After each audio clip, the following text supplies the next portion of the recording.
दो भजन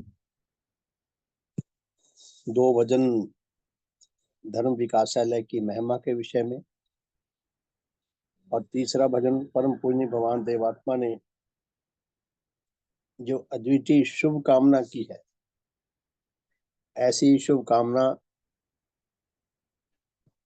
जिसके ज्ञान से सारा मनुष्य जगत गहरे अंधकार में ग्रस्त है। सभी के लिए इन शुभ कामनाओं के ऊपर ध्यान ले जाने की, हर रोज अपने साधन में ध्यान ले जाने की आवश्यकता है कि भगवान के हृदय से कैसी शुभ कामनाएं उठ रही हैं। भगवान जिनके अद्वितीय देव रूप में अद्वितीय देव ज्योति एवं अद्वितीय देव तेज उत्पन्न हो रहा है, विकसित हो रहा है, चारों ओर फैल रहा है। भगवान चाहते हैं कि, कामना करते हैं कि उनकी देव ज्योति विश्व में चारों ओर फैले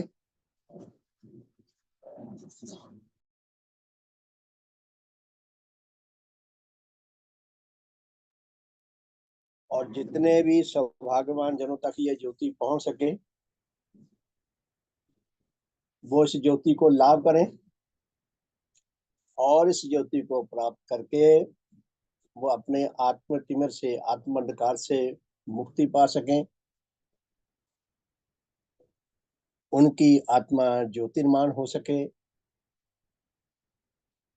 आत्म तिमिर से मुक्ति पाकर अपने आत्मा का जो वास्तविक रूप है, जो हमारा नेचुरल रूप है, जैसा नेचर ने हमें अंदर बाहर से बनाया है, हमें हमारा वो वास्तविक रूप नजर आ सके, दिखाई दे सके, उसका सच्चा ज्ञान, सच्चा बोध हो सके,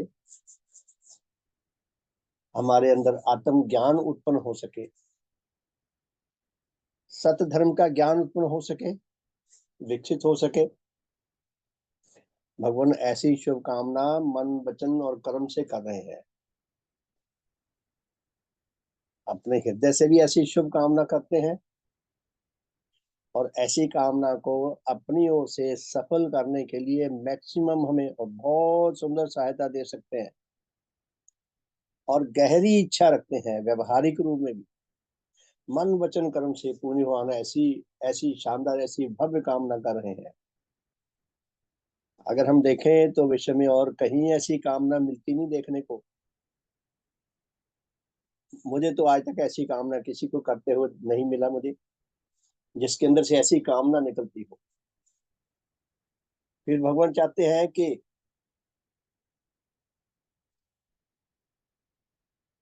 भगवान के अंदर जो आध्यात्मिक बल है, देव तेज है, वो अधिकारी आत्माओं को मिले और वो देव तेज, वो भगवान का आध्यात्मिक बल अधिकारी आत्माओं में पहुंचकर उनकी अपनी नीच चिंताओं के लिए, नीच गतियों के लिए गहरा दुख पैदा करे, गहरी घृणा पैदा करे। कोई साधारण व्यक्ति कह सकता है ये कोई शुभकामना है? हमें कहते हैं कि हम, मेरी ज्योति मिले, तुम्हारे अंदर दुख पैदा हो। ये कहना चाहिए था सुखी रहो, सुखी रहो। आज तक हम सुखी होने के वरदान ही सुनते आए हैं।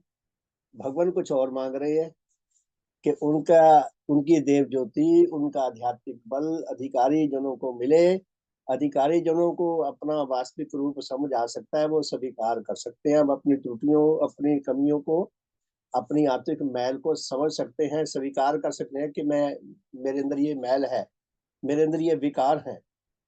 तो भगवान चाहते हैं कि उनका आध्यात्मिक बल ऐसे तो सबको मिले, लेकिन विशेष रूप से अधिकारी आत्माओं के लिए, क्योंकि भगवान की शिक्षा अधिकारी आत्माओं के लिए है। तो भगवान चाहते हैं कि उनका आध्यात्मिक बल अधिकारी आत्माओं को मिले और वो अपने आत्मिक रूप का, जो उसके अंदर वास्तविक वो रूप है, उसमें जो वास्तविक कमियां हैं, जो दोष है, जो विकार हैं, उनको देखकर उनके अंदर उच्च घृणा पैदा हो, उच्च दुख पैदा हो। उच्च घृणा पैदा होती है तो किसी विषय को लेकर, किसी व्यक्ति को लेकर, किसी बात को लेकर उसके प्रति दूरी बढ़ती है। और जब घृणा पैदा होती है तो उनसे इंसान दूर भागता है, उससे मुक्त होना चाहता है। तो भगवान चाहते हैं कि उनका आध्यात्मिक बल अधिकारी जनों को मिले, वो अपनी आत्मिक अवस्था को, उसका सच्चा ज्ञान सच्चा बोध पाकर अपनी आत्मिक बैल को, अपने आत्मिक विकारों को देखकर बहुत उच्च दुख लाभ करें, उच्च घृणा लाभ करें, ताकि वो मन वचन कर्म से अपने इस आत्मिक बैल से मुक्ति पाने के लिए संग्रामशील हो सके, प्रयत्नशील हो सके। भगवान चाहते हैं कि उनका आध्यात्मिक बल अधिकारी जनों को मिले, वह उच्च घृणा पावे, उच्च दुख पावे। जब उच्च घृणा मिलेगी, उच्च दुख मिलेगा, तो फिर भगवान चाहते हैं कि वो नीच रागों से मुक्ति पाए। इसीलिए हमें दुख और घृणा हमारे अंदर संचार करना चाहते हैं कि हम अपने आत्मिक बुराइयों से, नीच रागों से, नीच घृणाओं से, नीच आकर्षणों से हम मुक्ति लाभ कर सकें, शुद्धि लाभ कर सकें, और आत्म रोगों से हमारा छुटकारा हो सके। आत्मपात से, आत्मा का जो रात दिन हर पल पतन होता रहता है, उससे हमारा छुटकारा हो सके। हमारी नीच चिंताओं से, नीच गतियों से हमारा छुटकारा हो सके। आत्मनाश से हमारा छुटकारा हो सके। जो सच्ची मुक्ति है, मुक्ति मुक्ति बहुत हो रही है दुनिया में, मुक्ति चाहिए, मुक्ति चाहिए, मुक्ति। असल मुक्ति ये है, भगवान चाहते हैं कि हमारा चित्त शुद्ध पवित्र हो सके, आत्मिक रोगों से, आत्मिक विकारों से, नीच आकर्षणों से, नीच क्रियाओं से, नीच चिंताओं से, नीच गतियों से हम शुद्ध पवित्र हो सके। ऐसी शुभकामना और कहीं नहीं देखी। फिर भगवान हमें यही नहीं छोड़ते, भगवान और आगे चलते हैं। भगवान शुभकामना करते हैं कि उच्च भाव प्रद देव तेजमम, भगवान दिव्य आत्मा के जो आध्यात्मिक बल है, पहले तो सारे नीच चिंताओं को, नीच बुराइयों को, नीच क्रीड़ाओं को, आत्मिक मैल को, अशुद्धियों को जलाता है, मैल रहित करता है। उसके उसके बाद, मैल रहित होने के बाद, कोई आत्मा, उसके अंदर उच्च भावों के पैदा होने की संभावना पैदा होती है। एक एक साधारण किसान भी, जिसने अपनी जमीन में खेती करनी हो, वो जमीन में जाकर उसका जायजा लेता है। उसके अंदर जितने भी कंकड़ पत्थर, झाड़ियां, कांच, कूड़ा करकट जो कुछ है, उसको निकाल के साफ सुथरा करता है। फिर वो सारे खेत को खोदता है, उस पे हल चलाता है, और फिर उस पे सुहागा फेरता है। मैंने यहाँ अम्बाला में देखा है, क्योंकि उसका वो जब खेत को जो सुहागा फेर देता है, तो वो खेत इतना प्यारा लगता है। अभी कुछ नहीं बीजा उस पे, उसकी मिट्टी ऐसी भुरभुरी हो जाती है, जैसे ये गेहूं पिसवाने जाते हैं ना आटे की मशीन में, गेहूं उसमें पिस जाता है, जैसे बिल्कुल मैदे जैसा हो जाता है। मैंने देखा मिट्टी इतनी भुरभुरी हो जाती है, ऐसे जैसे ना आटे वाली चक्की में पीसा हो सारा खेत। वो इतना उसके ऊपर मेहनत करता है, फिर उसके क्यारियां बना के उसमें पानी छोड़ता है, उसमें बीज बीजता है, और उसके खेती के लिए जो जो उसके लिए उचित संसाधन उसके पास वर्तमान है, उसके अनुसार वो खेती करता है। फिर उसकी बाड़ लगाता है चारों ओर से, कि बाहर से आवारा पशु उसके अंदर आके उसको रौंद ना दे। यानी कि उच्च फल पाने की वो जितनी जितनी प्रक्रियाएं हैं, जितनी विधियां हैं, वो सारी अपनाता है। तब भी कई बार अननेचुरल बरसात तेज हो जाए, तेज आंधी आ जाए, तो कुछ आग लग जाए, ऐसा हो जाता है। लेकिन अपनी ओर से एक इंसान पूरा प्रयास करता है कि वो उच्च फल लाभ कर सके। तो उच्च फल लाभ करने के लिए वो हर संभव प्रयास करता है। तो भगवान देवात्मा भी हमारे हृदय की भूमि को कंकड़ से, पत्थर से, आत्मिक मैल से शुद्ध पवित्र करके, कि इसके अंदर उच्च भाव पैदा हो सके, उच्च विचार पैदा हो सके। तो भगवान ये हृदय से भी चाहते हैं, और क्षमता भी रखते हैं पूरी ऐसे फल पैदा करने की, योग्यता भी रखते हैं। तो भगवान क्या क्या कामना करते हैं कि उनका आध्यात्मिक बल अधिकारी आत्माओं तक पहुंचे, और आत्मिक बैल से आत्मशुद्धि लाभ करने के बाद अगला जो क्रम है, कि अधिकारी आत्मा, उनके आत्माओं में उच्च भाव पैदा हो सके, उच्च विचार पैदा हो सके, उच्च आकर्षण पैदा हो सके, अधिकारी आत्माओं में उच्च अंग पैदा हो सके। उच्च अंग यानी कि आत्मा की वो ज्ञानदायिनी बोधदायिनी शक्तियां जो बीज रूप में अगर सोई पड़ी है तो वह प्रस्फुटित हो सके, जागृत हो सके, या जिनके जागृत होने की, विकसित होने की संभावना है वो जागृत हो सके। भगवान चाहते हैं कि हमारे अंदर ज्ञानदायिनी बोधदायिनी उच्च उच्च शक्तियां पैदा हो सके, विकसित हो सके। उच्च अंग प्रद देव तेज मम, उच्च गति प्रद देव तेज मम। भगवान चाहते हैं कि हम उच्च चिंताएं, उच्च गतियां करने योग्य बन सकें, उच्च चिंताएं कर सकें, उच्च गतियां कर सकें, विशुद्ध परोपकार की ओर गमन कर सकें।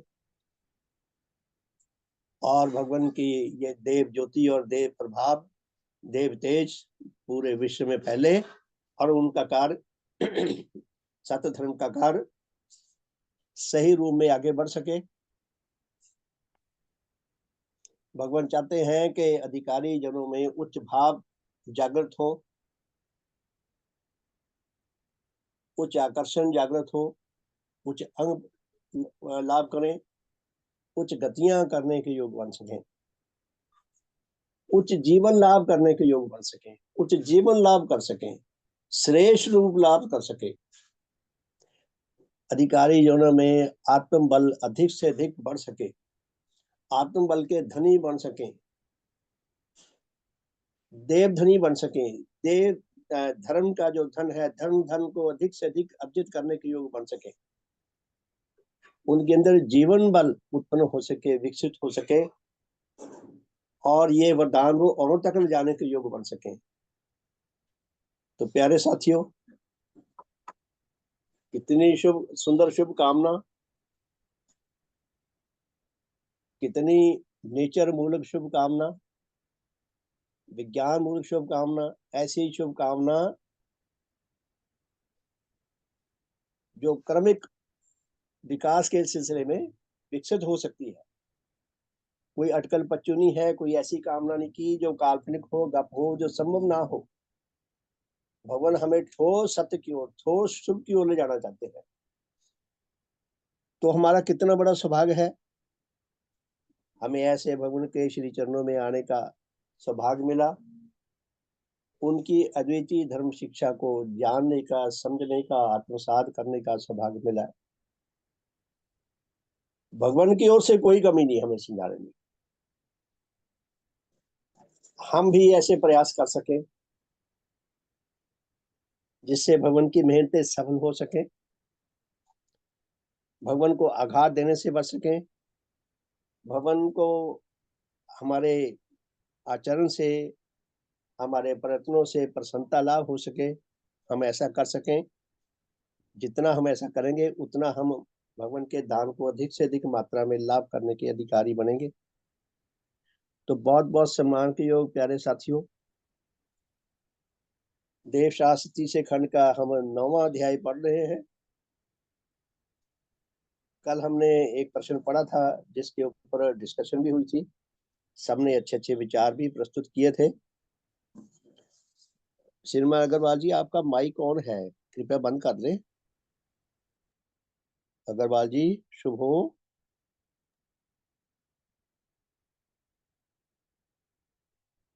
तो ये जिस प्रश्न पे हमारी ये डिस्कशन रुकी थी, एक बार मैं आपका ध्यान कल वाले उसी प्रश्न की ओर ले जाना चाहता हूँ।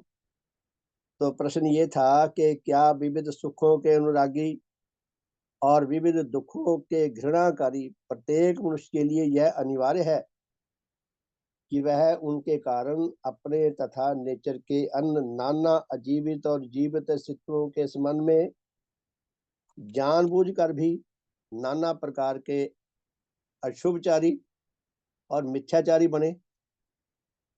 प्रश्न ये है कि विविध सुखों का अनुरागी और विविध दुखों के प्रति घृणा करने वाला प्रत्येक मनुष्य के लिए क्या यह अनिवार्य है कि वो अज्ञात रूप में तो अशुभ मूलक, मिथ्या मूलक नाना प्रकार के गतियां करे, चिंताएं करे, क्या जानबूझकर भी नाना प्रकार की मिथ्या मूलक और अशुभ मूलक गतियां करना उसके लिए अनिवार्य है? तो उत्तर है जी हाँ। नेचर के अटल नियमानुसार ऐसे प्रत्येक मनुष्य के लिए ऐसा होना लाजमी है। वो अब एक बड़ा पुराना एक फिल्मी गाना था, आपने सुना होगा। वो गाना जो है मनुष्य की फितरत को दिखाता है कि मनुष्य की मूल रूप में फितरत क्या है। वो गाना था कि पंडित जी मेरे मरने के बाद एक बोतल साथ लेटा देना, कि अगर चिता में मुझे डालोगे तो मैं शराब की बोतल भी मेरे साथ ही एक संस्कार कर देना, अगर जमीन में गाड़ोगे तो वहां भी डाल देना। तो ये ऐसी कामना, ये मनुष्य के नीच जीवन, नीच आकर्षण, नीच चिंताओं, नीच गतियों की ओर संकेत करती है। जैसे हमारे अंदर आत्मिक दोष है, नीच आकर्षण है, नीच राग है, नीच घृणाएं हैं, वो जानने या जानने में हमारे से वही गतियां कराएंगे। एक शराबी, मैंने किसी शराबी को नहीं देखा ऐसे को जो ये कह सके कि मैं आज काम में इतना बिजी रहा, इतना व्यस्त रहा कि मैं शराब पीनी भूल गया। शराबी जो है सारे काम भूल सकता है, शराब पीनी नहीं भूल सकता। अर्थात मनुष्य के अंदर जो जो नीच राग है, नीच घृणाएं हैं, वो उसे घसीट घसीट के वहीं ले जाती हैं, वही चिंताएं करने के लिए। जानबूझकर भी करता है, अनजाने में भी करता है। उसने अपने भावों की, अपने आकर्षण की तृप्ति करनी है। वो अपने वास्तविक हित के लिए, शुभ के लिए बिल्कुल अंधा हो जाता है, जानते बूझते हुए भी कि शराब छोड़कर मेरी रक्षा है, मेरा भला है, और पीकर मेरी हानि है, फिर भी बाज नहीं आता। तो भगवान क्या कहते हैं? जी हाँ, नेचर के अटल नियमानुसार ऐसे प्रत्येक मनुष्य के लिए ऐसा होना लाजमी है। जो निस्सुखुनागी है, नीच घृणाकारी है, वो जानबूझकर भी दूसरों के साथ भी अन्याय करेगा, नीच चिंताएं करेगा, नीच गतियां करेगा, और अज्ञानता में भी करेगा। सुख के प्रति अनुराग और दुख के प्रति घृणा भाव रखकर प्रत्येक मनुष्य के लिए अशुभ और असत्य मूलक विविध प्रकार की आंतरिक और बाह्य चेष्टाएं व गतियां करना उसके लिए अनिवार्य है। वो अपनी इस प्रति से बाहर नहीं जा सकता। फिर अगला प्रश्न है, तब यदि मनुष्य की इस महाशोचनीय दशा के अनुसार उसकी यह परिभाषा की जाए। अब भगवान ने परिभाषा दी है कि मनुष्य की फिर असल परिभाषा क्या बनती है, उसके आंतरिक स्वरूप के आधार पर। भगवान कहते हैं कि मनुष्य वह है कि जो सुख का अनुरागी हो और दुख को घृणा करता हो। कि मनुष्य उसे कहते हैं जो सुख का अनुरागी हो, दुख को घृणा करता हो। ये एक ही पंक्ति यूनिवर्सल है। भगवान ने सारी मानवता को एक लाइन में खड़ा कर दिया कि देवात्मा के अतिरिक्त शेष सभी मनुष्य सुखों के अनुरागी हैं, सुखों के दास हैं। कोई मनुष्य अपनी ओर से जितना जोर शोर से चाहे क्लेम कर दे कि मैं सुख का अनुरागी नहीं हूं, उसको बेचारे को पता नहीं, वो अज्ञानता के अंधकार में ऐसा बोल रहा है। हम सब सुख के अनुरागी हैं और दुखों के प्रति घृणा करते हैं। तो पुण्य भगवान क्या फरमाते हैं? मनुष्य वह है कि जो सुख का अनुरागी हो और दुख को घृणा करता हो, और जो अपने इन दोनों प्रकार के भावों के कारण अपने तथा अपने नेचर मूलक विविध संबंधों में नाना प्रकार के अशुभों और नाना प्रकार की मिथ्याओं का अनुरागी हो। बहुत कड़वी बात कही है पूर्णिमा भगवान ने। मानवता इस बात को सुनने के लिए सहज रूप में तैयार नहीं है, समझने के लिए तैयार नहीं है, स्वीकार करने के लिए बिल्कुल तैयार नहीं है। किसी माता पिता को पूछ लो कि भाई आप अपने बच्चों का भला चाहते हैं, कोई माता पिता ऐसा नहीं मिलेगा जो ये कहे मैं नहीं चाहता अपनी माता बच्चों का भला। प्रत्येक यही क्लेम करेगा, मैं अपने बच्चों का भला चाहता हूँ। अब फिर उनसे पूछें कि अच्छा, भला करना किसे कहते हैं? वो आए बाएं शाएं कुछ का कुछ बोले जाएगा, जो ना उसको समझ आ रहा है क्या बोल रहा है, और जिनको बता रहा है ना उनको समझ आ रहा है भी क्या बताया जा रहा है। स्वीकार करने को बिल्कुल तैयार नहीं होता कि मुझे नहीं पता जी भला क्या होता है, भला कैसे करते हैं। तो भगवान क्या फरमाते हैं कि मनुष्य वह है कि जो सुख का अनुरागी हो और दुख को घृणा करता हो, और जो अपने इन दोनों प्रकार के भावों के कारण अपने तथा अपने नेचर मूलक विविध संबंधों में नाना प्रकार के अशुभों और नाना प्रकार की मिथ्याओं का अनुरागी हो। अर्थात मनुष्य अपनी संतान की मिथ्या के प्रति भी ऐसा ही आचरण रखता है। ठीक है भी दुनियावी दृष्टि से वो उसके विकास के लिए हर संभव प्रयास करता है, जो हमें बात समझ आई है।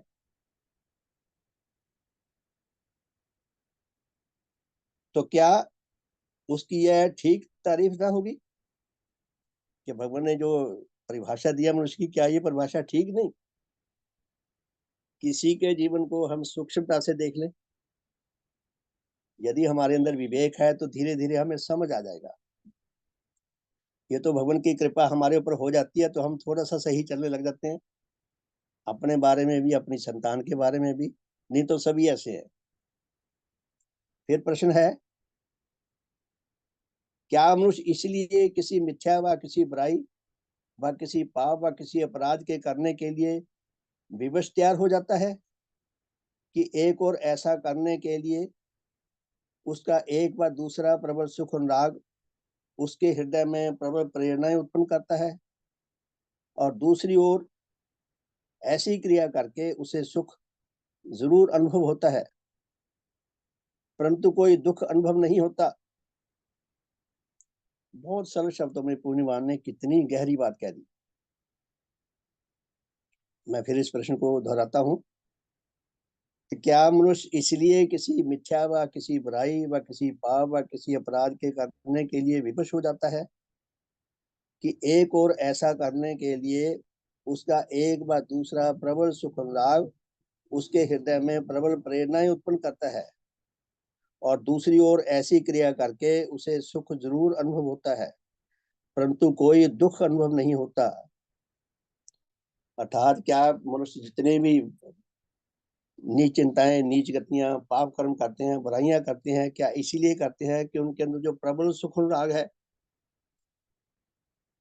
उसके आवेश में वो विवश हो जाते हैं नीच चिंताएं नीच गतियां करने के लिए, अपने प्रति भी औरों के प्रति भी, और ऐसा करके उनको दुख नहीं होता बल्कि सुख मिलता है। जितनी भी वो नीच चिंताएं नीच गतियां करते हैं सुख पाने के लिए, दुख से बचने के लिए करते हैं, और उनसे दुख होता हो तो वो करे ना, छोड़ दे। तो भगवान उत्तर क्या देते हैं जी हाँ, इसलिए इस पृथ्वी के सारे देशों के ही मनुष्यों में विविध प्रकार के मिथ्या अमिताचार और अन्याय व अत्याचार मूलक सब प्रकार के कर्म होते हैं, और मनुष्यों की ऐसी दशा में उनका होते रहना लाजमी है। उन्होंने कहते हैं सारे संसार में जो अनाचार दुराचार कपटता की हत्याओं की आतंकवाद की आग लगी हुई है, हर प्रकार की बुराई की जो आग लगी रही है, तो मनुष्य मात्र का यही मूल कारण है उसके अंदर, जिनके कारण ये दुनिया में तबाही मची हुई है, और ये तब तक चलती रहेगी जब तक उसकी ऐसी दशा रहेगी। अर्थात जब तक मानवता सुखों की दास रहेगी, घृणाओं की पुतली रहेगी, तब तक उसके जीवन से ऐसा ही कुछ होता रहेगा। फिर प्रश्न है, क्या इसलिए मनुष्य सतमूलक किसी मत व विश्वास व सुमूलक किसी चिंता व पाठ व विचार व साधन व अभ्यास व संग व क्रिया को ग्रहण नहीं करता कि उससे उसे कोई सुख नहीं मिलता? कि मनुष्य को धर्म कर्म की बातों में मजा क्यों नहीं आता, आनंद क्यों नहीं आता?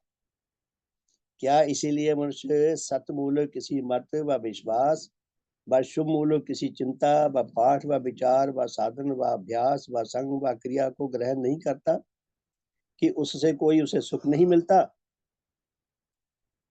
मनुष्य को सुख चाहिए, अब सुख नहीं मिलेगा तो इतनी सुंदर शिक्षा, इतनी प्यारी शिक्षा, इतनी हितपूर्वक शिक्षा, इतनी कल्याणकारी, इतना उच्च रस देने वाली, उच्च सुख देने वाली, इतना जीवन को शुद्ध पवित्र बनाने वाली शिक्षा भी उसे अच्छी नहीं लगती यदि उसकी सुख की तृप्ति ना हो। तो उत्तर क्या है? जी हाँ, यही कारण है।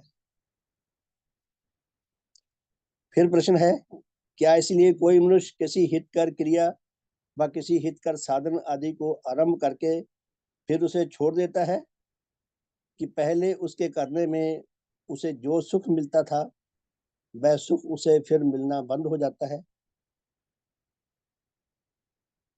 ये हमारे लिए बड़ा एक ये भी चैलेंजिंग प्रश्न है कि यदि कि हम कोई हितकर काम शुरू करते हैं, प्रभावों में आकर हम आवेश में आकर उच्च प्रेरणाएं मिल जाती हैं, कुछ देर के लिए करंट आ जाता है, तो प्रेरणाओं बहकर काम करना शुरू कर देते हैं, वो धीरे धीरे वो नशा ढीला पड़ने लग जाता है, तो फिर अपने पुराने ढर्रे पे आ जाते हैं। कुछ दिन चलता है, लगातार क्यों नहीं चल पाता? तो प्रश्न क्या है फिर देखें। क्या इसलिए कोई मनुष्य किसी हितकर क्रिया व किसी हितकर साधन आदि को आरंभ करके फिर उसे छोड़ देता है कि पहले उसके करने में उसे जो सुख मिलता था वह सुख उसे फिर मिलना बंद हो गया?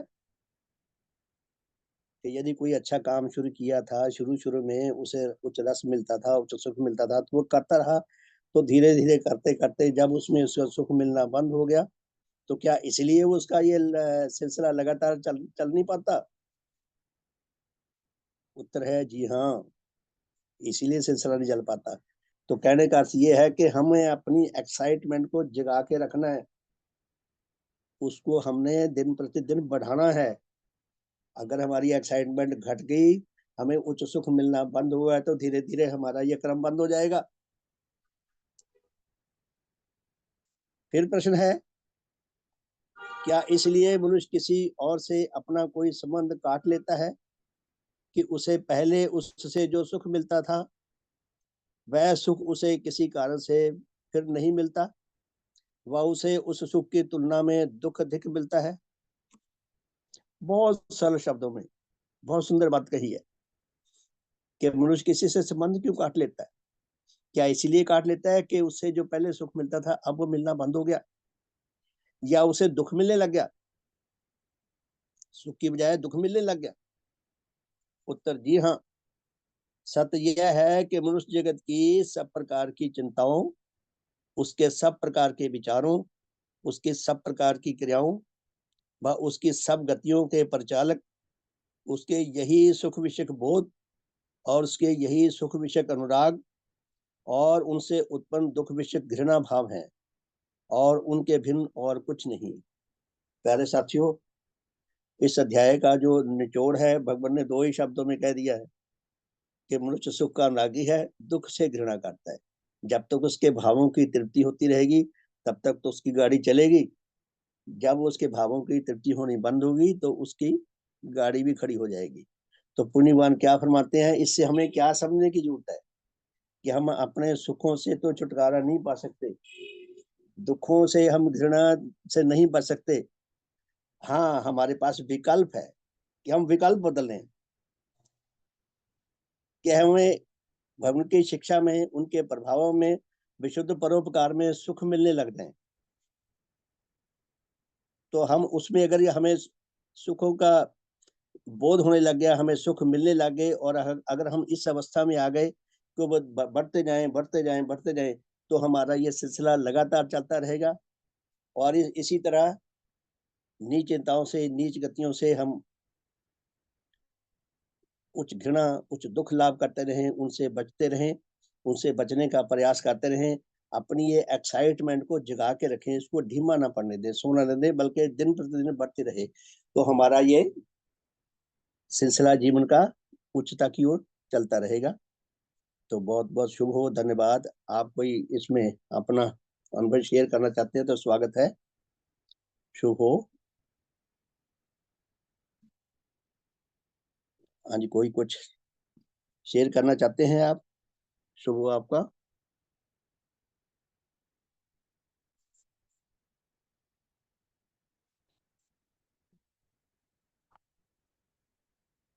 ठीक है, अगले अध्याय पे चलते हैं। 10वां अध्याय।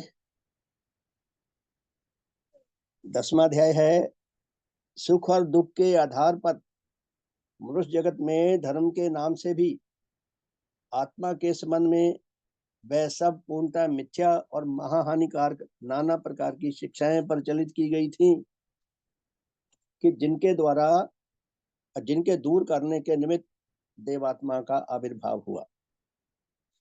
भगवान देवात्मा ने जितने भी दुनिया में मत है, मजहब है, उनका जो जो मूल सूत्र है वो हमें बता दिया कि जितने भी मतांतरों की शिक्षा है उसका आधार क्या है,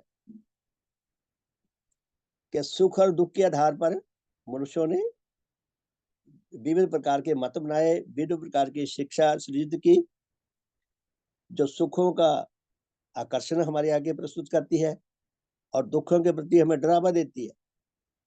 देने को कुछ नहीं है उनके पास, सिर्फ शब्द ही शब्द है कि सुखों का हमें लालच देती है और दुखों से डरावा देती है, डर पैदा करती है। तो इसमें देखें प्रश्न क्या है। प्रश्न है, क्या इस पृथ्वी में धर्म के नाम से भी मनुष्य जगत में जितनी और जिस प्रकार की शिक्षा प्रचलित की गई है वह भी केवल एक बार दूसरे प्रकार के सुखों की प्राप्ति और एक बार दूसरे प्रकार के दुखों से निवृत्ति पाने के आधार पर ही स्थापित है। तो जैसा ऊपर शीर्षक है, प्रश्न भी यही है, क्या जितने भी तथाकथित धर्मों की मतों की शिक्षा है उसका आधार यही है कि धर्म के नाम से मनुष्य जगत में जितनी और जिस प्रकार की शिक्षा प्रचलित की गई है वह भी केवल एक बार दूसरे सुखों की प्राप्ति और एक बार दूसरे प्रकार के दुखों से निवृत्ति पाने के आधार पर ही स्थापित है। कि धर्म हमें यही शिक्षा देते हैं, इसी आधार पे देते हैं, यही आधार है या कोई और है?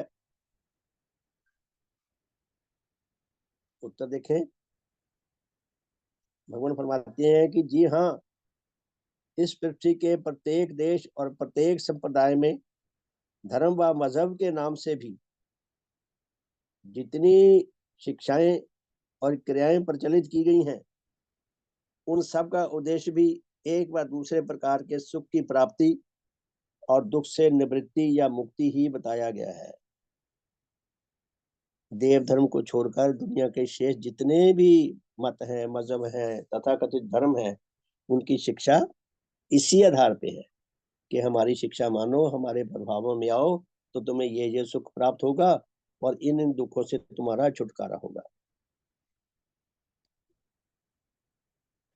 परंतु यह सब शिक्षाएं और क्रियाएं नेचर के आत्मिक जगत के शुभ और सत्य विषय के अटल नियमों के विरुद्ध होने के कारण जैसे पूर्णता मिथ्या है, वैसे ही वह उनके विश्वासी प्रत्येक मनुष्य के लिए नाना प्रकार से महाहानिकारक व पतनकारी भी हैं। भगवान का जो देव धर्म का जो स्टैंड है, देव धर्म की शिक्षा है, वो सारे मतों से बिल्कुल अलग है। भगवान क्या कहते हैं कि बाकी मतों की तो ये शिक्षा है कि वो सुख का लालच देते हैं, दुखों से हमें हमारे अंदर डर बैठाते हैं, भय बैठाते हैं। लेकिन भगवान क्या फरमाते हैं, देव धर्म की क्या शिक्षा है कि यह सब शिक्षाएं दूसरे धर्मों की मतों की और क्रियाएं नेचर के आत्मिक जगत के शुभ और सत्य विषय के अटल नियमों के विरुद्ध होने के कारण जैसे पूर्णता मिथ्या है, वैसे ही वह उनके विश्वासी प्रत्येक मनुष्य के लिए नाना प्रकार से महाहानिकारक व पतनकारी है। क्योंकि जिन्होंने तथाकथित मत मजहबों की शिक्षा दी उनकी अपनी आधारों में ही बहुत अधूरी थी, विकार युक्त थी। उनको सत्य धर्म के बारे में आधारभूत सत्य ज्ञान मिल ही नहीं सका। ऐसा तो है, ऐसा तो हो सकता है हमारे कितने ही ऋषि मुनियों ने, कितने ही महापुरुषों ने आत्मा का और सत्य धर्म का ज्ञान खोजने की, जानने की बहुत कोशिश की, बहुत प्रयास किए, ईमानदारी से प्रयास किए और उनके आधार पर उन्होंने जो कुछ उन्हें समझाया वो शिक्षा भी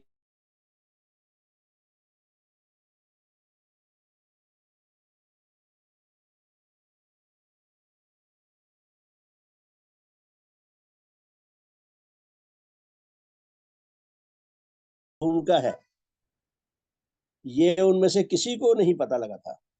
ये केवल देवात्मा को समझाई बात। देवात्मा के देव जीवन में बड़ा सॉलिड आधार है कि भगवान देवात्मा की आत्मिक गठन पूर्ण है। शेष सभी जो मनुष्य थे, चाहे वो कितने किसी मत को किसी को उन्होंने स्थापित किया हो, कितने ही बड़े बड़े प्रचारक हो, कितने ही बड़े बड़े लेखक हो, विद्वान हो, लेकिन क्योंकि बेसिक तौर पर मूल रूप से उनकी आत्मिक गठन अधूरी थी, बहुत सारे अंग नहीं थे आत्मा में। जो अंग थे वो विकार युक्त थे और कितने ही प्रकार की और उनके अंदर त्रुटियां थी, जिस कारण विज्ञान मूलक सद्धर्म का जो असल ज्ञान है वो उनसे बहुत दूर थे। उनको वो चीज समझ ही नहीं आई, उधर वो उन्होंने वो लाइन ही नहीं पकड़ी, इसीलिए वो आत्मा का और सद्धर्म का ज्ञान नहीं दे सके। फिर एक और प्रश्न है, तब क्या इस पृथ्वी में धर्म व मजहब के नाम से, परंतु नेचर के आत्मिक जगत के शुभ और सत्य नियमों के पूर्णतः विरुद्ध जितने और जिस इस प्रकार के विश्वास व मत फैलाए गए व फैलाए जाते हैं, और जितने और जिस इस प्रकार के देवी देवता माने गए व माने जाते हैं, और जिन जिन कहलाने वाले देवताओं व देवियों की जिस जिस प्रकार की पूजाएं होती हैं, और उनके स्मरण में जितने और जिस जिस प्रकार के पाठ भजन जप यज्ञ होम आदि कर्म होते हैं, व उनमें से जिन जिन के निमित्त बलि व कुर्बानी के नाम से विविध प्रकार के पशुओं की हत्या की जाती है, अथवा नाना संप्रदायों में जितने प्रकार के त्याग और तप व्रत उपवास दान और स्नान आदि होते हैं, नाना स्थानों को तीर्थ कहकर उनकी यात्राएं होती हैं, अथवा जिन जिन संप्रदायों में कई प्रकार के शारीरिक वेश व चिन्ह आदि धारण किए जाते हैं, और कई प्रकार की और ऐसी ही बातें की जाती हैं, उन सब की उत्पत्ति मनुष्यों के इसी सुखन राग से हुई है। आप देखिए, भगवान ने इस प्रश्न में ही जो तथाकथित मतों मजहबों की शिक्षा में जो मिथ्या प्रचलित है, जो रीति रिवाज प्रचलित है, जो साधन प्रचलित है, वो काफी इसमें गिना दिए कि वो सब जो है वो धर्म की बातें नहीं है। नेचर में प्रत्येक काम के लिए धीरे धीरे सही विधि विकसित हो जाती है, तो धर्म के बारे में भी सही विधि विकसित हो गई। भगवान ने उसको जाना और हमें बता दिया, शिक्षा दे दी। अगर हम सही विधि को अपनाएंगे नहीं, हम पढ़ लें रट लें खूब रट लें औरों को भी बता दें, लेकिन हम व्यवहारिक रूप में उसको प्रयोग में ना लाएं, तो हमारा भी कुछ नहीं बनेगा। तो मैं फिर प्रश्न पढ़ता हूँ कि ये जितनी बातें प्रश्न में दी हैं, इनका धर्म से कोई संबंध नहीं। क्या प्रश्न है? क्या इस पृथ्वी में धर्म व मजहब के नाम से, परंतु नेचर के आत्मिक जगत के शुभ और सत्य नियमों के पूर्णतः विरुद्ध जितने और जिस प्रकार के विश्वास व मत फैलाए गए हैं या फैलाए जाते हैं, जितने भी मत फैले गए हैं या फैलाए जाते हैं, वो नेचर के सत्य और शुभ मूलक नियमों के एकदम विपरीत है। और जितने और जिस प्रकार के देवी देवता माने गए हैं व माने जाते हैं, जिनको देवी देवता माना गया है, भगवान ने बताया ना देवता कौन होता है। देवता भगवान है, सत्य शुभ तथा आध्यात्मिक सौंदर्य के मूर्त रूप भगवान देवात्मा है, जो जिनके जीवन से सत्य फैले, शुभ फैले, आध्यात्मिक सुंदरता फैले, जो वैज्ञानिक आधार पर नेचर के अटल नियमों के आधार पर जो जो हित संभव है वो हित लाने के वो क्षमता रखते हो, वो हित ला सकते हो, वो देवता है। तो भगवान क्या फरमाते हैं कि जितने और जिस प्रकार के देवी देवता माने गए हैं वह माने जाते हैं, और जिन जिन कहलाने वाले देवताओं और देवियों की जिस जिस प्रकार की पूजाएं होती हैं, और उनके संबंध में जितने और जिस जिस प्रकार के पाठ भजन जप यज्ञ होम आदि कर्म होते हैं, धर्म के नाम से जितने भी रीति रिवाज पूर्ण होते हैं, जितने भी रस्में निभाई जाती हैं, व उनमें से जिन जिन के निमित्त बलि व कुर्बानी के नाम से विविध प्रकार के पशुओं की हत्या की जाती है। बलि देने से कोई धर्म नहीं आता, बलि देने से तो पाप करा है, किसी का जीवन छीन लिया। हमें क्या अधिकार है किसी का जीवन छीनने का? अथवा नाना संप्रदायों में जितने प्रकार के त्याग, तप, व्रत, उपवास, दान और स्नान आदि होते हैं, नाना स्थानों को तीर्थ कहकर उनकी यात्राएं होती हैं, अथवा जिन जिन संप्रदायों में कई प्रकार के शारीरिक वेश व चिन्ह आदि धारण किए जाते हैं और कई प्रकार की और ऐसी ही बातें की जाती हैं, उन सब की उत्पत्ति मनुष्यों के इसी सुखराग से हुई है। ये सारी घटनाएं सुखराग की हैं। मनुष्य चाहता है कि मुझे जो धर्म मिले, मुझे आत्मा का ज्ञान मिले, ये भी मेरे लिए आसान रास्ता हो, बस 2 रुपए चढ़ाए और मुझे ज्ञान मिल जाए। तो क्या ये सुखन राग पर और दुखों से घृणा के आधार पर ये सारी रस्में और ये व्यवहार शुरू है या ऐसा कुछ माना जा रहा है? तो उत्तर सुनिए, भगवान क्या फरमाते हैं कि निश्चय इस पृथ्वी में धर्म व मजहब के नाम से भी जितने और जिस प्रकार के संप्रदाय व फिरके, फिरके उर्दू का शब्द है वर्ग, मनुष्यों के वर्ग जारी हुए हैं, उन सब की तह में व जड़ में यही सुख विषयक अनुराग है, अर्थात सुख की प्राप्ति और दुख से निवृत्ति, और इन दोनों के भिन्न और कुछ नहीं। ये प्रश्न में हमने जितनी विधियां बताई गई हैं, जो जो धर्मों में प्रचलित हैं, उन सब की जड़ में सुख अनुराग और दुखों से छुटकारा है। अगर हमने सुख पाना है, दुख से छुटकारा पाना है, तो नेचर में विश्वव्यापी अटल नियमों के आधार पर उसकी भी विधियां हैं। अगर हम उनकी विधियों को व्यवहारिक रूप में सही रूप में अपना सकें, तो काफी सीमा तक हम सुखी भी हो सकते हैं, दुखों से हमारा छुटकारा भी हो सकता है। लेकिन ऐसे रीति रस्म रिवाज पूरी करके नहीं मिलेंगे, वो विधि नहीं है। जिस काम की जो विधि नेचर में निश्चित निश्चित है, या जो हमने जान ली विकसित है, उसका सही विधि काम करने की, वही विधि बनाकर हमें सही फल मिलेगा। तो भगवान फरमाते हैं कि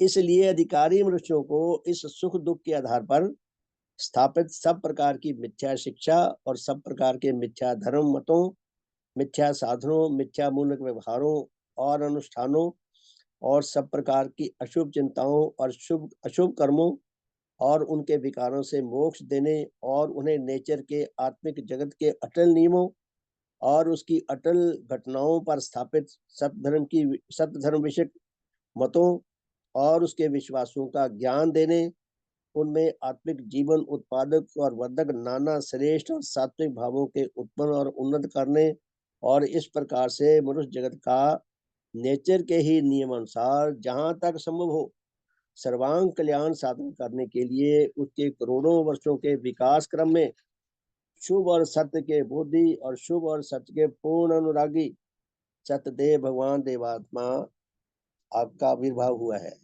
तो भगवान ने इस प्रश्न का उत्तर दिया है कि नेचर में जैसे प्रत्येक कार्य के करने की एक निश्चित विधि धीरे धीरे विकसित हो जाती है, उसको जानना समझना और उसको सही विधि से व्यवहारिक रूप में अपनाना से हमें मनवांछित फल मिल सकता है। जो हम फल चाहते हैं उससे जुड़ा हुए वैसी विधि अपनानी पड़ेगी।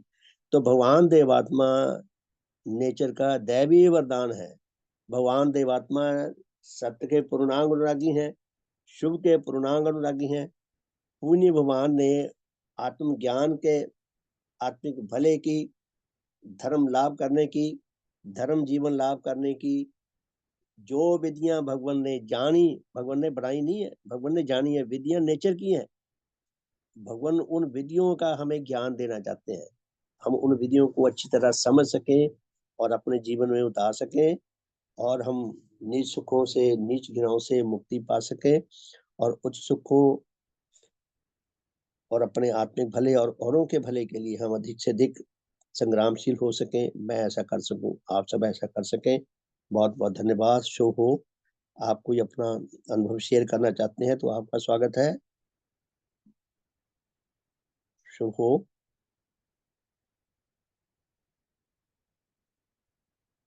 ठीक है जी, बहुत बहुत धन्यवाद। समय हो गया, 5 ताई हो गए, तो जय ध्वनि करके आज के साधन को विराम देते हैं। भगवान देवात्मा की जय। भगवान देवात्मा की जय। भगवान देवात्मा की जय। भगवान देवात्मा की जय। सबका शुभ हो, सबका हित हो, सबका मंगल हो, सबका कल्याण हो। बहुत बहुत धन्यवाद। सबका शुभ हो। तो रात को मिलेंगे जी 8:40 पर। और कल रविवार है, पूजा का साधन है। कल प्रातः 5:30 सुबह मिलेंगे और शाम को 4:30, रात को फिर 8:40 पे। तो बहुत बहुत धन्यवाद। मैंने वो सूची आज ही डाली है, तो कृपया सभी देख लें कि किस दिन साधन नहीं होगा। फिर भी बता देता हूँ, सवेरे के साधन तो हमारे रोज चलेंगे 6 तारीख तक। सिर्फ 7 की सुबह साधन नहीं होगा और 7 का शाम का भी नहीं होगा। 7 की रात्रि को मिलेंगे शिविर के बाद, लेकिन सुबह के साधन हमारे दिल्ली चलेंगे। सिर्फ 7 तारीख को नहीं होगा सवेरे का, मंडे को जाने के, और शाम का भी नहीं होगा मंडे को, रात का होगा शुरू। और ये 3 से 6 तक शाम का साधन भी नहीं होगा, क्योंकि वहाँ रुड़की शिविर में रहेंगे ना जी। तो सवेरे के और शाम के 3 से लेकर 6 तक तो ये सवेरे के तो साधन रहेंगे। सुबह के तो डेली चलेंगे, सिर्फ 7 को नहीं चलेंगे। लेकिन शाम का और रात के 3 से 6 इन तरीकों में नहीं होंगे। 7 तारीख को हम रात को मिलेंगे। तो बहुत बहुत धन्यवाद। सबका शुभ हो। भगवान देवात्मा की जय। भगवान देवात्मा की जय। भगवान देवात्मा की जय। भगवान देवात्मा की जय। सबका शुभ हो, सबका भला हो, सबका मंगल हो, सबका कल्याण हो। बहुत बहुत धन्यवाद। शुभ संध्या। तो ठीक है जी, रात को मिलते हैं। बहुत बहुत धन्यवाद आप।